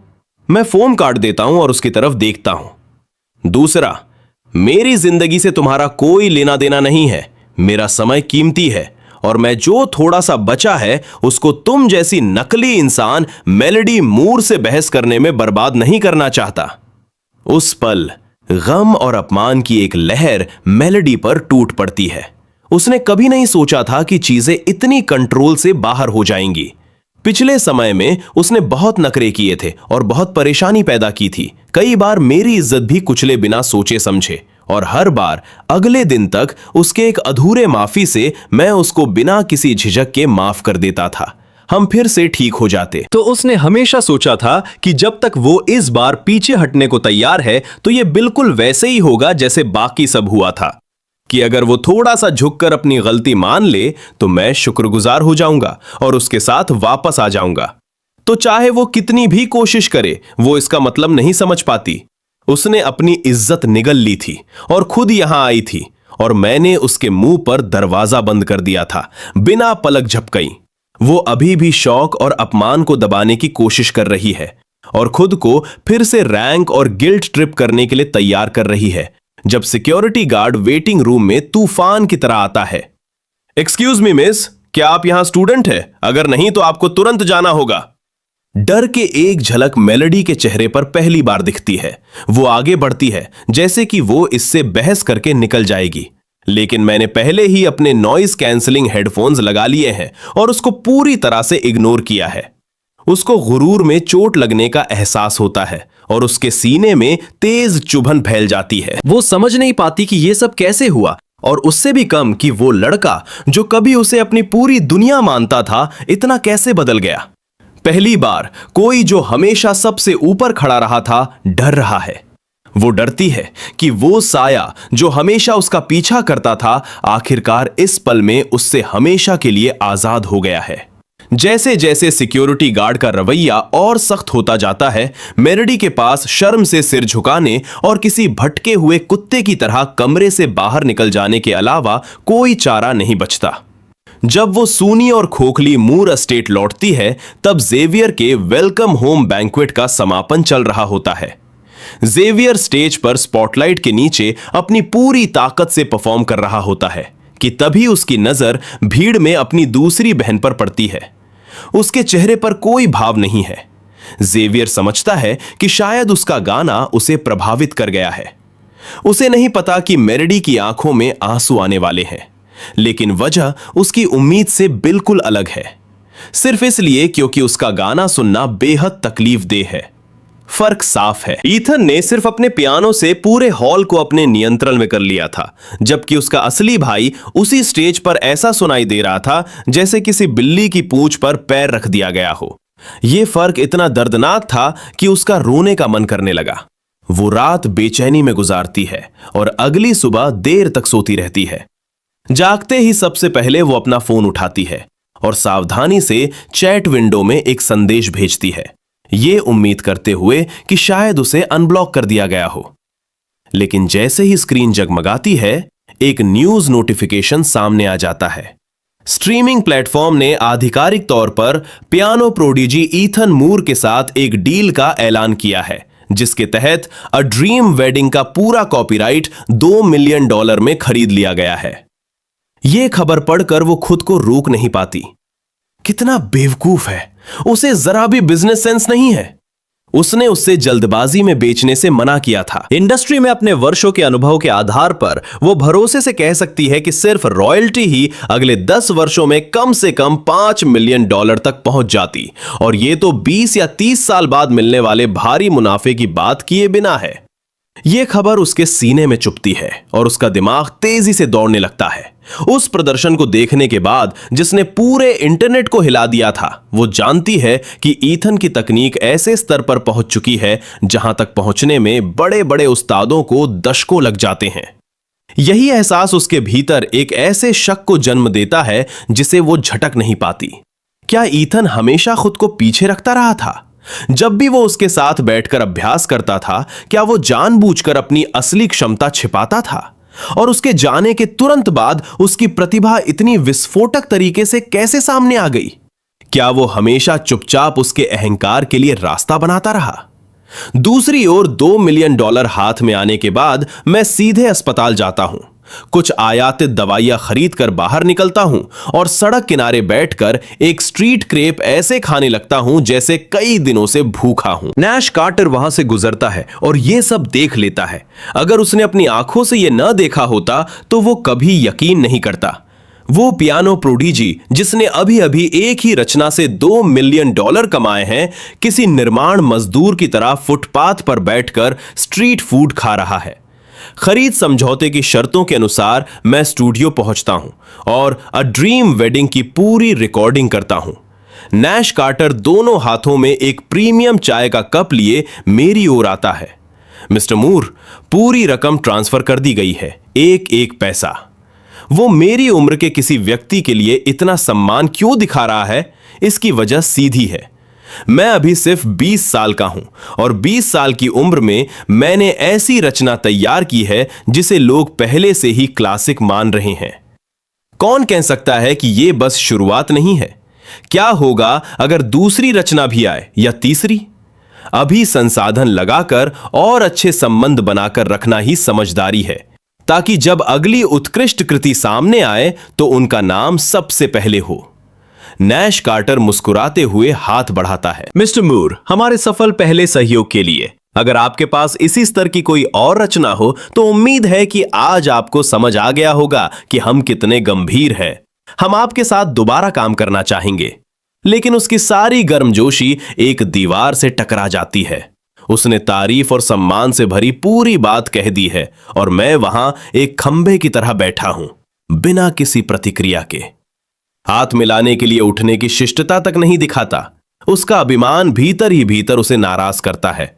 लेकिन इस इंडस्ट्री में वर्षों बिताने के बाद वो हर तरह के सनकी जीनियस से मिल चुका है, जो मानते हैं कि दुनिया या तो उन्हें सलाम करे या फिर कुछ भी ना कहे। जैसे ही वो जाने के लिए मुड़ता है, मैं आखिरकार अपनी नजर उठाता हूं और बोलता हूं, उसके लिए माफ कीजिए, मेरा ध्यान भटक गया था। लेकिन जब आप अगली रचना को लेकर इतने उत्सुक हैं तो इंतजार क्यों करें? उससे बेहतर समय और क्या होगा? चलिए अभी सुन लीजिए। मैंने ये बात बिल्कुल सामान्य स्वर में कही, लेकिन मेरे शब्द सुनते ही उसका जबड़ा लगभग खुला का खुला रह गया। मेरे पास एक और पूरी तरह मौलिक रचना तैयार है और ये अ ड्रीम वेडिंग के बराबर खड़ी हो सकती है। शब्द हवा में गिरे और पूरा स्टूडियो एकदम शांत हो गया। सिर्फ नैश कार्टर ही नहीं, उसके बगल में बैठा साउंड इंजीनियर भी अविश्वास से मुझे घूरने लगा। उनकी नजर में अ ड्रीम वेडिंग ऐसी रचना थी जो एक पीढ़ी में मुश्किल से एक बार जन्म लेती है। एक ऐसा क्लासिक जिसे उसके रचयिता के जाने के बाद भी लंबे समय तक याद रखा जाएगा। 20 साल की उम्र में ऐसी रचना लिख पाना ही असाधारण प्रतिभा का प्रमाण था। लेकिन अब मैं दावा कर रहा था कि मेरे पास उसी स्तर की एक और रचना मौजूद है। ऐसी बात सुनकर किसी की भी रूह क्यों ना कांप उठे। इस समय नैश कार्टर के चेहरे के भाव देखने लायक थे। उसे लग रहा था मानो उसे सोने की खान मिल गई हो। अगर मैं सचमुच पहली रचना जैसी दूसरी उत्कृष्ट कृति भी प्रस्तुत कर सकता था तो मेरी संगीत प्रतिभा की गहराई की कल्पना करना भी मुश्किल था। फिर भी उसके मन में एक सवाल बार बार उठ रहा था, इतना असाधारण व्यक्ति इस उद्योग में 20 साल तक पूरी तरह गुमनाम कैसे रगाड़? खुद को संभालते हुए नैश कार्टर ने सम्मानपूर्वक बैठने का इशारा किया। उसकी आंखों में उत्सुकता साफ दिखाई दे रही थी। जैसे ही मेरी उंगलियां कीबोर्ड पर उतरी, तेज और घने स्वरों की बाढ़ फूट पड़ी। संगीत इतना तीव्र था कि उसमें लगभग हिंसक ऊर्जा महसूस हो रही थी, और उसी क्षण मेरे भीतर भी कुछ बदल गया। ऐसा लगा मानो मैं हर सुर के माध्यम से अपनी किस्मत से लड़ रहा हूं। जीवन ने जो कुछ भी मुझे दिया था या मुझसे छीन लिया था, उसके खिलाफ अपना सारा आक्रोश उंडेल रहा हूं, जब तक कि भीतर कुछ भी शेष ना रह जाए। नैश कार्टर उत्साह से कांप उठा। उसे महसूस हो रहा था कि उसे कोई अनमोल खजाना मिल गया है। अ ड्रीम वेडिंग अपनी लुभावनी खूबसूरती के कारण कमजोरी बन गया था। तकनीकी रूप से वो बहुत सुसज्जित था। दूसरा पीस बिल्कुल उल्टी दिशा में गया। उंगलियों की चकराने वाली गति ऐसे लगती थी जैसे हाथ एक ही समय में एक दूसरे से लड़ रहे हों। मूर एस्टेट के शांत हॉल में विवियन कुछ देर से मेलोडी के बेडरूम के दरवाजे पर दस्तक दे रही थी। मेलोडी, उठो, नीचे आओ और खाओ। लेकिन जब दरवाजा धीरे धीरे खुलता है तो मेलोडी बिखरी हुई दिखाई देती है। वो एक भूत की तरह बाहर निकलती है, बाल उलझे, आंखें खाली। उसे देखकर विवियन को झटका लगता है। मेलोडी, तुम्हें क्या हुआ? क्या तुम बीमार हो? लेकिन बाद में विवियन असली वजह समझ जाती है। क्या यह ईथन के बारे में है? क्या तुम कल रात उससे मिलकर चुपके से आई थी? क्या उसने तुम्हें कुछ बुरा कहा था? चलो, मैं अभी उससे बात करती हूं। विवियन सोचती है कि वो ईथन को कुछ परेशान करने वाला बता सकती है। उसके अपने बेपरवाह बर्ताव ने ईथन को सच में आहत किया था, पर मेलोडी ने ऐसा क्या किया था कि उसे यह सब झेलना पड़ा? मेलोडी फूट फूट कर रोने लगती है। क्या तुम्हें सच में लगता है कि वे गाने मैंने थे? क्या तुम्हें सच में विश्वास है कि मैं उनमें से कोई भी लिख सकती थी? विवियन पलक झपकाती है और जल्दी से उसे शांत करने की कोशिश करती है। बेशक वे तुम्हारे ही हैं, और किसने लिखे होंगे? लेकिन उन शब्दों का असर उल्टा होता है। मेलोडी और तेजी से रोने लगती है। वो ईथन था, उन सब का लेखक वही था। उसने सब मेरे लिए लिखे थे। क्या तुम पागल हो गई हो? वो एहसान फरामोश रद्दी गाने कैसे लिख सकता है? विवियन को समझ ही नहीं आता कि मेलोडी किस बारे में बात कर रही है। ईथन तो एक दशक से इस छत के नीचे रहा था और उसने कभी किसी संगीत प्रतिभा के बारे में कुछ नहीं कहा। और अगर वो सच में संगीत जानता भी हो तो इसका तुम्हारे गानों से क्या लेना देना? जब से ईथन ने मुझे ब्लॉक किया है, मिस्टर वेल भी पूरी तरह से गायब हो गए हैं। इसलिए मुझे यकीन है कि मिस्टर वेल ईथन है। विवियन शांत हो जाती है। फिर उसे समझ आता है कि मिस्टर वेल कौन है। उसने मेलोडी के लिए विशेष रूप से कई गाने लिखे थे, हर एक असाधारण रूप से उच्च गुणवत्ता का। हर प्रमुख स्ट्रीमिंग प्लेटफॉर्म पर वे हिट थे। विवियन ने एक बार मेलोडी की तरफ से उनका धन्यवाद देने की कोशिश की थी, पर वो कभी सार्वजनिक रूप से सामने नहीं आया। इन सभी वर्षों में मिस्टर वेल ने केवल एक निजी ऑनलाइन चैनल के जरिए ही मेलोडी से संपर्क किया था। यदि ऐसा कोई ईथन होता तो विवियन को विश्वास ही नहीं होता। असंभव, ये तो संयोगी होगा। ऐसा नहीं हो सकता कि उसके पास उस तरह की प्रतिभा हो।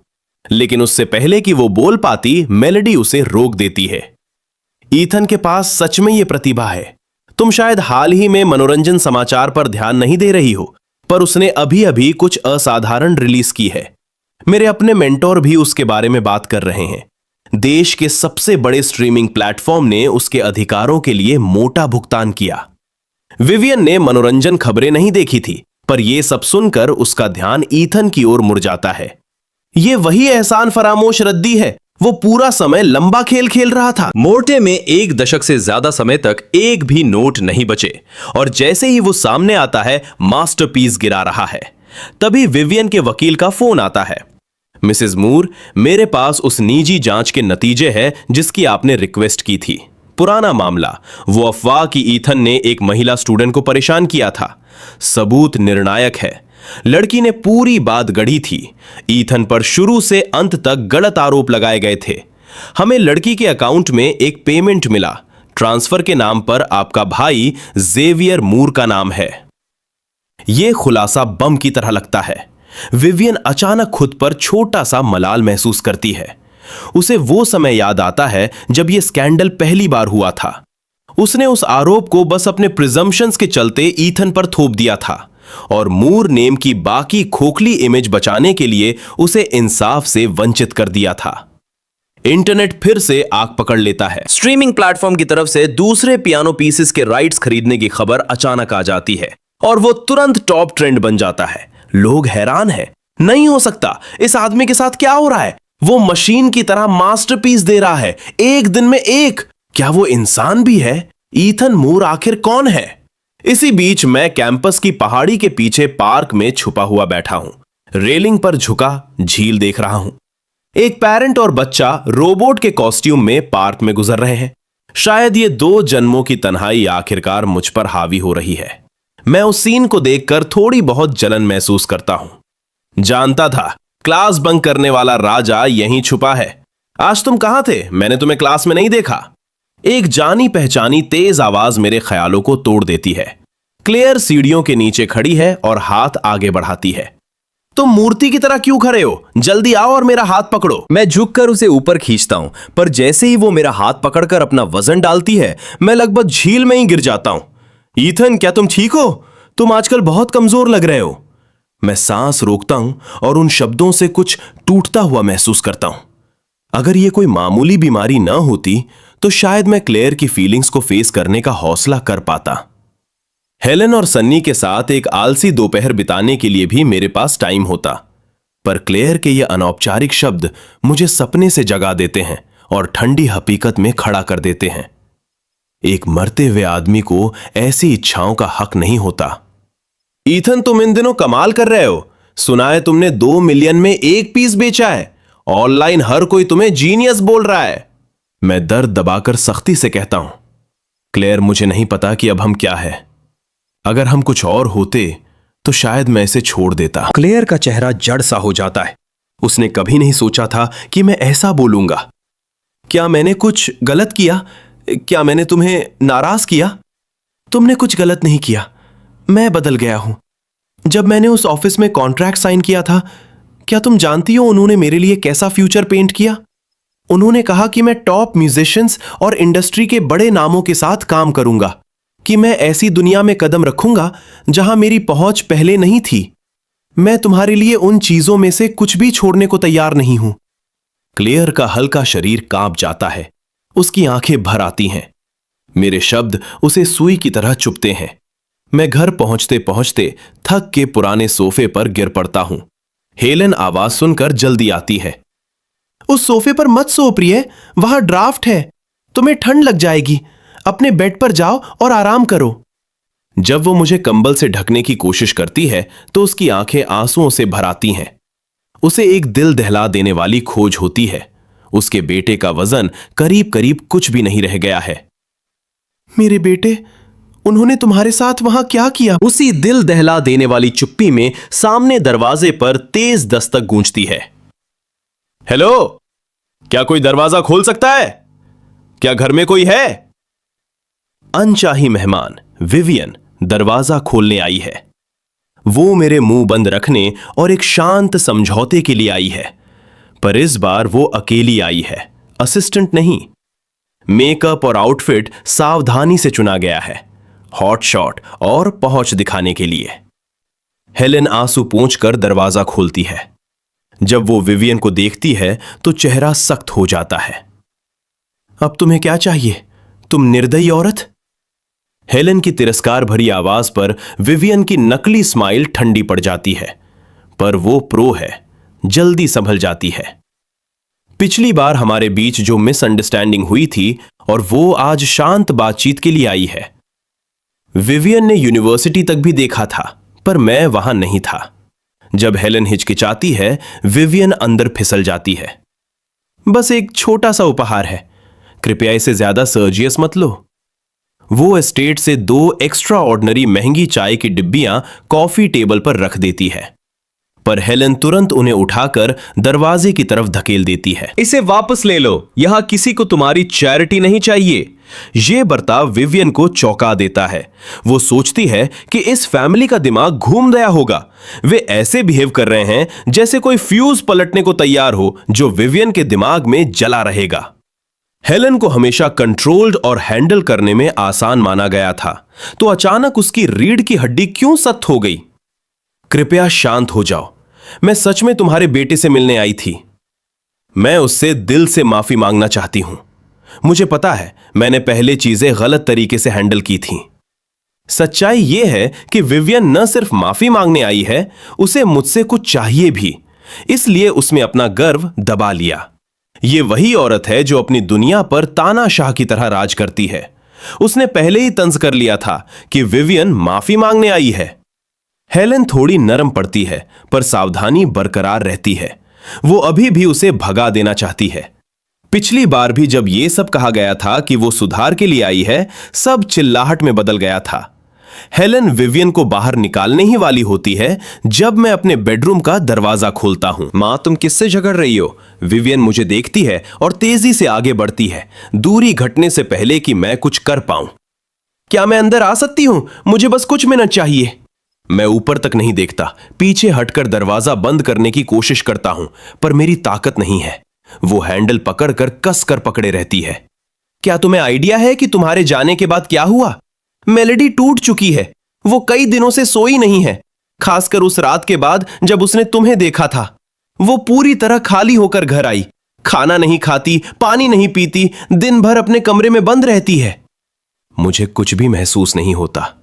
उसका मुझसे क्या लेना देना? हेलेन के ताने से पहले ही मैं थक चुका हूं। विवियन की सब्र सीमा टूटने लगती है। शायद वो अभी भी मुझे उसी आज्ञाकारी छोटे भाई की तरह देखती है जिसने कभी नाटक नहीं किया था। उसकी आवाज तेज हो जाती है। क्या तुम्हारे पास दिल नहीं है?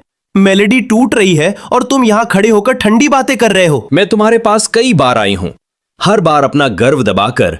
क्या तुम्हारे पास कोई जमीर नहीं? उसकी आवाज में हिचक दिखती है जब मेरे कानों में एक दहाड़ भर जाती है और अंदर एक भयानक तेज दर्द उठता है, इतना कि मैं आवाज नहीं निकाल पाता। विवियन अभी भी बड़ी बहन का दुखी अभिनय कर रही है। मैं मानती हूं कि मैंने अतीत में कुछ चीजें गलत संभाली हैं। अगर तुम मुझसे उस बात के लिए नाराज हो, ठीक है, पर तुम्हें मेलेडी के साथ ऐसे बर्ताव करने का क्या हक है? क्या तुमने उस रात उससे कुछ भयानक कहा? क्या तुमने उस पर हाथ उठाया? और वह कैसे ऐसी हो सकती है?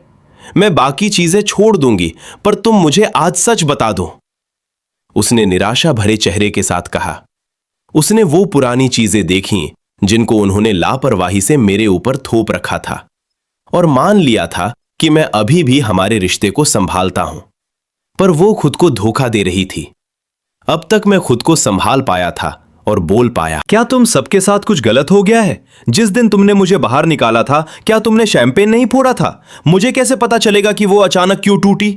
और तुमने खुद कहा था कि वो आग जिस पर विवियन बैठी थी अब आखिरकार खुलेगी। बस करो एहसान फरामोश रद्दी। उसका हाथ उठता है, वो थप्पड़ मारने ही वाली होती है, जैसा वो पहले बिना सोचे समझे कर चुकी थी, पर मैं उसकी कलाई पकड़ लेता हूं। वो चौंक कर लड़खड़ा जाती है। क्या ये सब ऐसे खत्म हो गया? क्या तुमने उससे पूछा भी कि असल में क्या हुआ? विवियन अब शांत हो जाती है, क्योंकि ये सच है, उसने कभी मेलेडी से असली वजह नहीं पूछी थी। उसने बस मेलेडी को उदास देखा और तुरंत मान लिया कि यह मेरी ही गलती होनी चाहिए। मेरे घर से निकल जाओ। जैसे ही ये शब्द मेरे मुंह से निकलते हैं, सिर में तेज दर्द फिर उठता है और मैं दोनों हाथों से अपनी खोपड़ी दबा लेता हूं, खुद को रोक नहीं पाता। तुम्हारी हिम्मत कैसे हुई मुझसे ऐसे बात करने की? विवियन बीच में रुक जाती है। मुझ में कुछ गलत है, यह साफ दिख रहा है। ईथन, क्या तुम ठीक हो? पुरानी रिपोर्ट दिमाग के अंदर चमक कर निकलती है। कुपोषण। बैठ जाओ, 1 मिनट आराम करो। मैं कल तुम्हारे लिए एक स्पेशलिस्ट का अपॉइंटमेंट बुक कर दूंगी। वह खुद से कहती है और मन में थोड़ी राहत महसूस करती है। अब तक उसने जो किया है, मेरी हेल्थ का जो भी होगा, उससे उसका लेना देना नहीं है, और पहले जो हुआ उसके बारे में वो कहती है, मैं गलत थी। मैंने इसकी जांच करवाई थी। उस लड़की ने तुम्हारे बारे में झूठ बोला था। उसने ये सब गढ़ा था, लेकिन अब सब अतीत है। इसे फिर से मत लाना। ये सब झूठ और ड्रामा है, बस क्योंकि मूर फैमिली के साथ चीजें कैसे खत्म हुई है ना। अगर तुम मेरी बात मानो तो मैं तुम्हें मूर एस्टेट वापस आने दूंगी।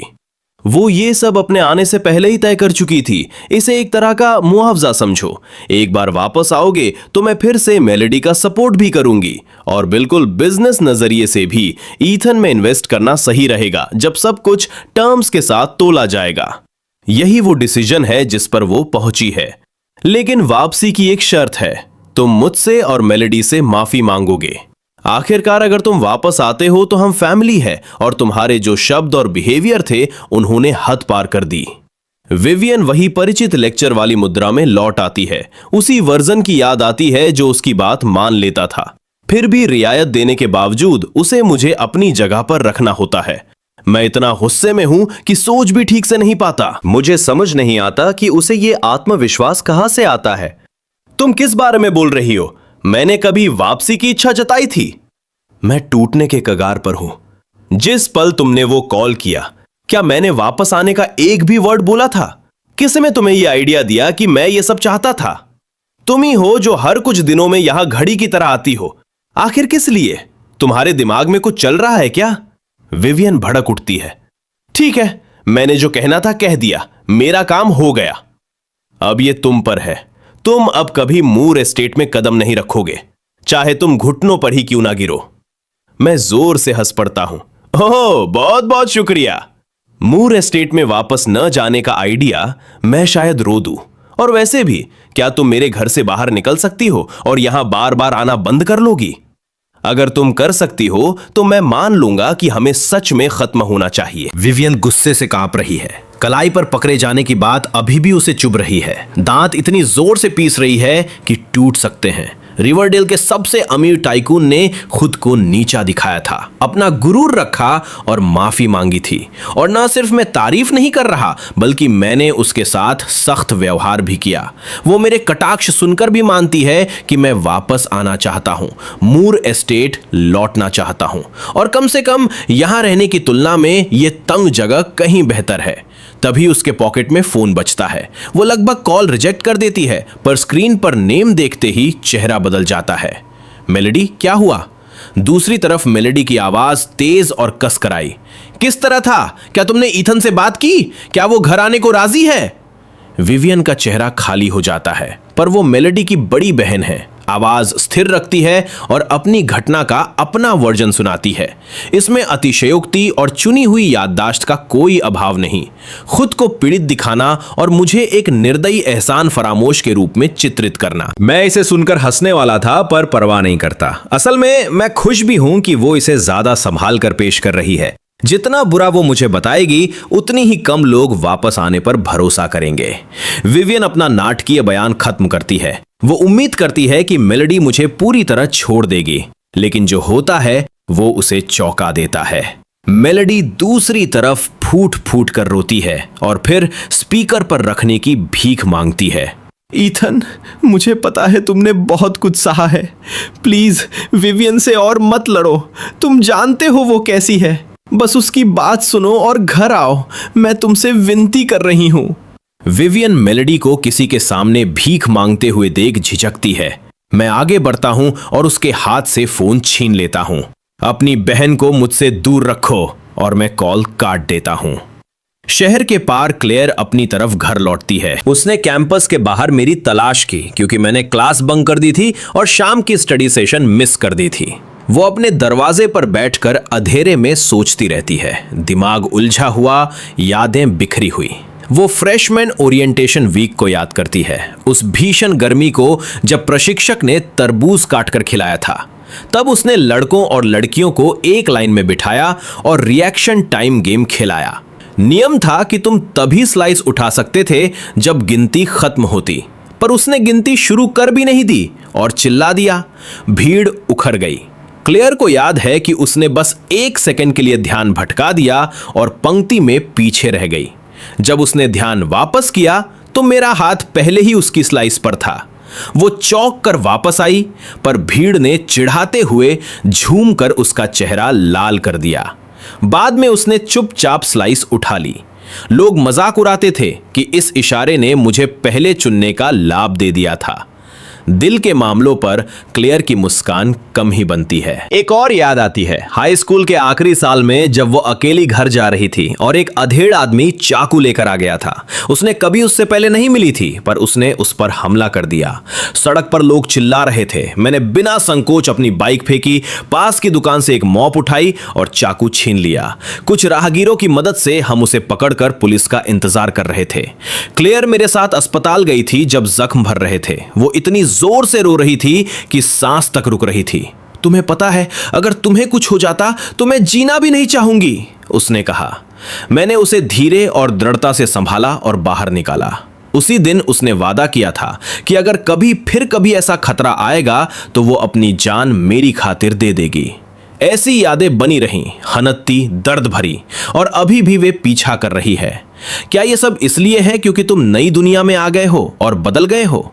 मैंने उसे 5 साल से जाना है। जो उसने खुद के बारे में कहा था वो अस्पष्ट स्नेह था, पर अब वो साफ देख रही है कि वो मुझसे बहुत पहले से प्यार करती आई थी। वो मेरे छोटे छोटे बर्तावों से प्यार करती थी। मोल भाव, बड़ी घूंट में कोला, पढ़ते समय की शांति। गिरने में एक पल लगा, प्यार बनने में 5 साल। ये सोच उसे फोन की तरफ दौड़ा देती है। ईथन, तुम मजाक कर रहे थे ना? तुमने जो कहा उसका कोई मतलब नहीं था, है ना? क्या तुम सब भूल गए? हर मैसेज के साथ उसकी बनाए हुए भरोसे में दरार आती है। वो चाहती है कि मैं तुरंत कुछ रिप्लाई कर दूं। मैं तुम्हें परेशान कर रहा था, तुमने मुझे पकड़ लिया। पर स्क्रीन शांत रहती है। वो पहली बार उसे कॉल भी करती है। घंटियां बजती हैं पर कोई जवाब नहीं आता। उसे एहसास होता है कि उसे ब्लॉक कर दिया गया है। विवियन और हेलन दोनों ने। हेलन ने उसे साफ चेतावनी दी थी, मुझे परवाह नहीं तुम कितनी पावरफुल हो, अगर तुम मेरे बेटे के पीछे फिर आई तो मैं पुलिस बुलाऊंगी। विवियन इमारत से निकलती है गुस्से में और प्रवेश द्वार पर खड़ी स्पोर्ट्स कार देखती है, वही कार जो उसने जेवियर को गिफ्ट की थी। खिड़की धीरे धीरे नीचे झुकती है और जेवियर बाहर झुकता हुआ पूछता है, तुम्हें क्या हुआ? तुम्हारे कपड़े गंदे कैसे हो गए? विवियन बिना भाव के अंदर बैठ जाती है, कुछ नहीं, बस चलाओ। वो किसी को यह बताने वाली नहीं कि कलाई पकड़ी गई थी। रास्ते में जेवियर ध्यान से पूछता है, ठीक तो नहीं हो रहा ना? अंदर वो खुशी से मासूम बन जाता है। क्या ये मेरी वजह से है? सच्चाई सामने आने के बाद कि उसे गोद लिया गया था, ईथन को मुझे नफरत करनी चाहिए थी। हम मिले ही नहीं थे, मैंने उसे कुछ भी नहीं किया, पर शायद यही वजह है कि वो मुझसे इतना गुस्सा कर रहा है। जेवियर अभिनय में सच्चाई दिखाता है और उसका स्वर कुछ मोटा हो जाता है, लगभग रोने जैसा। क्या होगा अगर हम वापस जाएं? मैं तुम्हारे साथ आऊंगा। हम ईथन से एक साथ माफी मांग सकते हैं। अगर ये उसे वापस लाता है, अगर ये मेलेडी को खुश करता है, तो मुझे परवाह नहीं कि इसकी कीमत क्या होगी। वो मुझ पर चिल्ला सकता है, मुझे मार सकता है, उसे जो चाहिए। विवियन ये सब सुनती है और उसका ब्लड प्रेशर फिर से बढ़ने लगता है। वो खिड़की पर थप्पड़ मारती है। मैंने तुम्हें चलाने को कहा था, उस एहसान फरामोश रद्दी का जिक्र करना बंद करो। जेवियर उसकी प्रतिक्रिया पर झिझकता है। वो ये जोड़ना चाहता था कि वो मेलेडी की खुशी के लिए मर जाएगा, लेकिन उसे भी लगा कि ये बहुत ज्यादा होगा। तभी एक कॉल आती है। विवियन जवाब देती है, क्या बात है मिसेस मूर? हमने पुष्टि कर ली है, ईथन के खिलाफ झूठे आरोप के पीछे का व्यक्ति आपका भाई जेवियर मूर है।